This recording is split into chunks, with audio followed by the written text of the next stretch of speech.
ایک مرتبہ حضرت سعد بن ابی وقاص حضور نبی اکرم صلی اللہ علیہ وآلہ وسلم کی بارگاہ میں حاضر ہوئے اور عرض کی، یا رسول اللہ میرے لیے دعا فرمائیں کہ میں مستجاب الدعوات بن جاؤں۔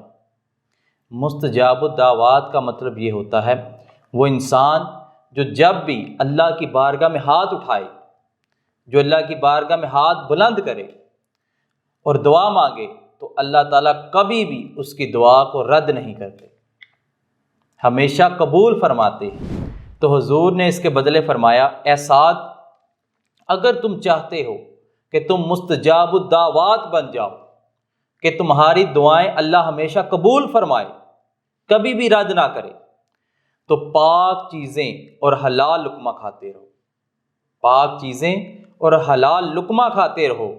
اور پھر فرمایا، قسم ہے اس اللہ کی جس کے قبضہ قدرت میں مجھ محمد کی جان ہے، فرمایا کہ جب انسان حرام کا لقمہ کھاتا ہے تو اس لقمے کی نحوست یہ ہے کہ 40 دن تک اس بندے کی دعا قبول نہیں ہوتی۔ ذرا غور کریں کہ حرام کے لقمے کی یہ نحوست ہے، حرام کے لقمے کی یہ نحوست ہے کہ 40 دن تک عبادت قبول نہیں ہوتی۔ اور پھر حضور نے فرمایا کہ جو گوشت حرام پر پلا ہو، جو گوشت حرام پر پلا ہو وہ جہنمی ہے، گویا وہ جہنم کی آگ کا ایندھن بنے گا۔ آج ہمیں اپنے رزق کے اوپر غور و فکر کرنی چاہیے۔ جو مال ہم کما رہے ہیں کیا وہ حلال ہے یا حرام ہے؟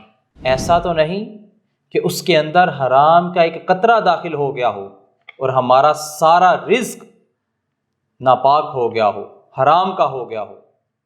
آج ہمیں اپنے رزق کے اوپر غور و فکر کرنے کی ضرورت ہے۔